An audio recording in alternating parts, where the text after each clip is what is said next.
Saudara dan saudari yang terkasih, menjadi sesuatu yang umum ketika kita, orang lain, atau banyak orang mempunyai keinginan untuk menjadi anggota dari satu kelompok, satu komunitas, atau satu lembaga tertentu.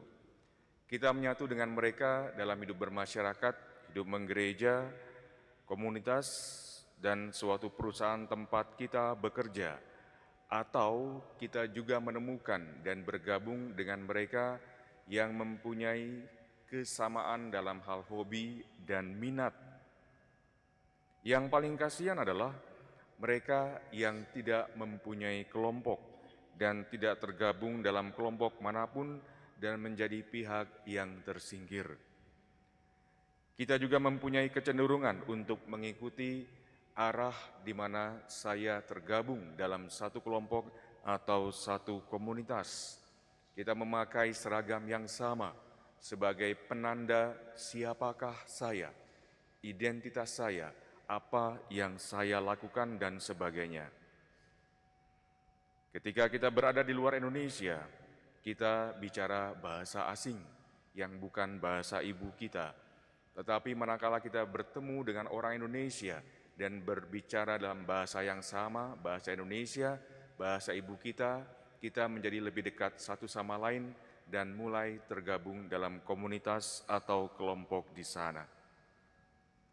Hal itu wajar dilakukan oleh kita semua sebagai manusia karena kita adalah makhluk sosial, di mana saya tidak bisa hidup tanpa orang lain dan membutuhkan relasi serta komunikasi dengan orang lain. Pertama-tama pasti dengan orang-orang yang saya kenal, yang mempunyai kesamaan visi, kesamaan hobi, minat dalam hal tertentu. Tetapi dalam Injil hari ini, Yesus menunjukkan sesuatu yang berbeda. Dikisahkan 10 orang kusta disembuhkan oleh Yesus dari penyakit kusta. Dan 9 orang lain entah kemana, hanya satu yang kembali dan mengucap syukur kepada Tuhan atas kesembuhan yang telah ia dapat. Dikatakan oleh Yesus, yang kembali ini adalah orang asing. Orang yang di luar lingkaran hidup Yesus yang dikatakan bukan sebagai bangsa yang terpilih. Contoh lain dalam Injil Lukas juga dikatakan tentang orang Samaria yang baik hati. Lukas 10 ayat 25 sampai 37. Orang Samaria yang tinggal di luar komunitas, di luar kelompok Yahudi, tetapi justru merekalah yang mengajarkan kepada Yesus tentang iman, tentang kasih, tentang hidup bersaudara yang sebenarnya. Ada lagi contoh lain dalam Injil Lukas, misalnya dikatakan tentang perwira Romawi yang mengajarkan iman kepada kita. Lukas 7 ayat 1 sampai 10. Atau tentang Zakeus yang mengajarkan kepada kita tentang arti pertobatan. Lukas 19 ayat 1 sampai 10. Perwira Romawi, Zakeus adalah orang-orang outsider di luar lingkaran hidup sendiri, di lingkaran hidup Yesus, tetapi mereka juga yang memberikan pengalaman iman mereka dan mengajarkan iman itu kepada kita. Saudara dan saudari yang terkasih, tidak salah menjadi pengikut suatu kelompok atau komunitas tertentu. Tidak salah juga saya bersama dengan orang lain membangun komunitas atas dasar hobi dan minat yang sama.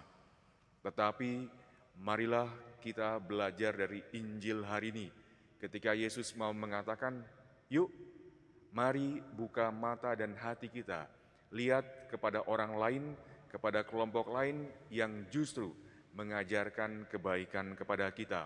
Mungkin saja kebaikan tersebut, kebiasaan yang baik tersebut belum ada dalam diri kita atau komunitas kita." Ketika kita melihat banyak kebaikan di luar kelompok kita pun diantar pada satu refleksi di mana Allah berdiri di atas semua kelompok, semua golongan, dan semua budaya. Kerajaan Allah ada di mana-mana dan hadir dalam setiap manusia dan kelompoknya. Dalam kerajaan Allah tidak ada orang dalam dan orang luar. Semuanya adalah milik Allah dan tertuju kepada Allah. Bacaan pertama tadi dari kitab Kebijaksanaan, bab 6 ayat 7 mengatakan demikian.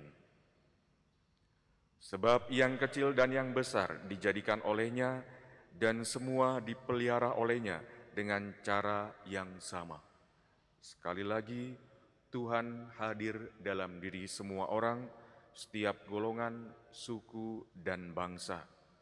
Kehadiran dan kebaikan Tuhan dalam diri orang lain, dalam kelompok lain, haruslah kita hormati dan hargai. Saudara dan saudari yang terkasih, mari pada kesempatan Ekaristi pagi ini kita memohonkan rahmat agar kita dibukakan mata dan hati kita agar melihat kebaikan Tuhan dalam diri orang lain dan komunitas lain, dan kita pun bersyukur dan belajar dari mereka. Mari kita hening sejenak.